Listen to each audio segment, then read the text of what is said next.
In a time long ago, the world was a beautiful place, but the people living in it had forgotten to be kind. Their hearts had grown cold, and they filled the earth with sadness and wrongdoing. It grieved God to see the world he had created this way. But in the midst of all this darkness, there was one man who stood out. His name was Noah.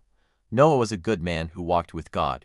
He loved God with all his heart, and God loved him. One day, God spoke to Noah. He told Noah that he was going to wash the world clean with a great flood, a flood so big it would cover the highest mountains.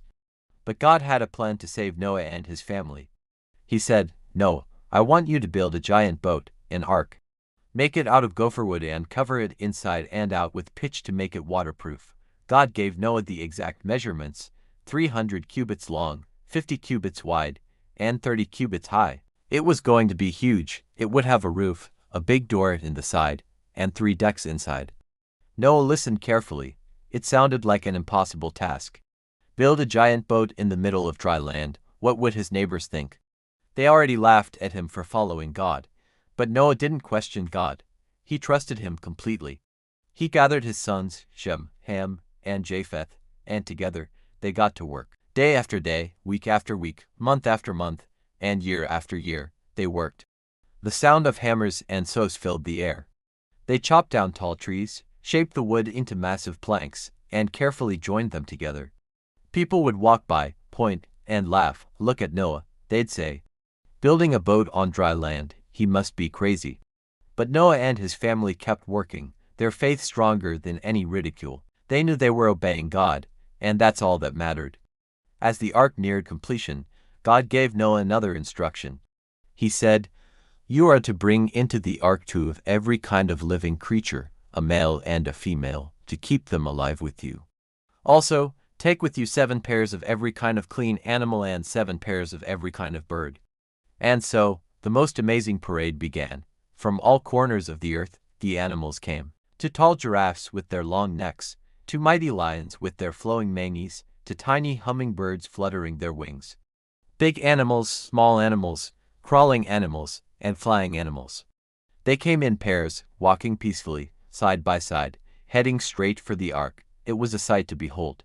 Noah and his family gently guided them inside, preparing their stalls and making sure everyone had a place. They also gathered all kinds of food, enough to last for a very long time, for themselves and for every animal on board. Finally, the day came. The last animal had boarded. Noah, his wife, his 3 sons, and their wives all went inside the ark. They looked out one last time at the world they knew. Then, God himself shut the big door. They were safe inside. For 7 days, they waited. The world outside continued as usual. And then, it began, a single drop of rain, then another, and another. Soon, a gentle drizzle turned into a heavy downpour. But this was no ordinary rainstorm. Water also gushed up from beneath the earth. The sky turned dark, and the rain fell without stopping. It rained for 40 days and 40 nights. The water level rose higher and higher. It covered the fields, the towns, and the hills. Soon, even the tallest mountains were submerged. The whole world was covered in a vast, swirling ocean. But inside the ark, Noah and his family were safe and dry. The great boat floated on top of the waters, a tiny vessel of hope in a world washed clean. Life inside the ark was a new routine. They cared for the animals, feeding them and keeping their stalls clean. It was noisy, and probably a little smelly, but it was also full of life. They could hear the storm raging outside, but they weren't afraid.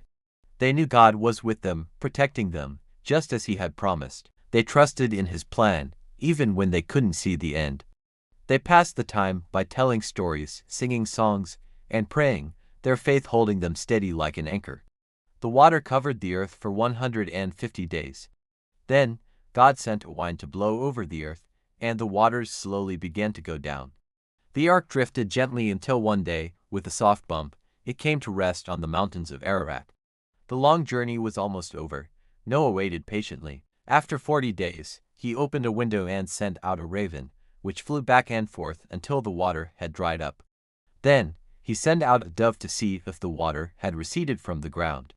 But the dove couldn't find anywhere to land, so it returned to the ark. Noah waited 7 more days and sent the dove out again. This time, it came back in the evening with a freshly plucked olive leaf in its beak. Noah knew then that the waters were finally going down. He waited another 7 days and sent the dove out once more. This time, it did not return. The earth was ready. God spoke to Noah again. "Come out of the ark, you and your wife and your sons and their wives. Bring out every kind of living creature that is with you, so they can multiply on the earth and be fruitful and increase in number." The giant door was opened, and a stream of bright sunlight flooded the ark. Noah and his family stepped out, taking their first breath of fresh, clean air. The world was new again. The animals followed, bounding, flying, and crawling out into the clean, green world, ready to start over. Noah's heart was overflowing with gratitude. The first thing he did was build an altar to the Lord. He thanked God for keeping his promise, for protecting them through the flood, and for giving them a new beginning. God was pleased with Noah's thankful heart. And then, God made a promise not just to Noah, but to all of humanity and every living creature. He said, "Never again will I curse the ground because of humans. And never again will I destroy all living creatures as I have done. As long as the earth endures seedtime and harvest, cold and heat, summer and winter, day and night will never cease." As God spoke, a magnificent arc of color appeared in the clouds. A brilliant rainbow stretched across the sky. It was the most beautiful thing Noah and his family had ever seen. God said, "This is the sign of the covenant I am making between me and you and every living creature for all generations to come. I have set my rainbow in the clouds, and it will be the sign of the covenant between me and the earth. Whenever I bring clouds over the earth and the rainbow appears in the clouds, I will remember my promise." Every time we see a rainbow, we can remember God's promise to Noah. It's a beautiful reminder that God is faithful, He keeps His promises, and His love and mercy endure forever. Noah's story teaches us to trust and obey God, even when things are difficult or we don't understand His plan. Because just like He had a plan to rescue Noah, He has a wonderful plan for each and every one of us. Thank you for watching our story today. If you enjoyed it, please give it a like, and don't forget to subscribe for more animated stories from the Bible. We'll see you next time.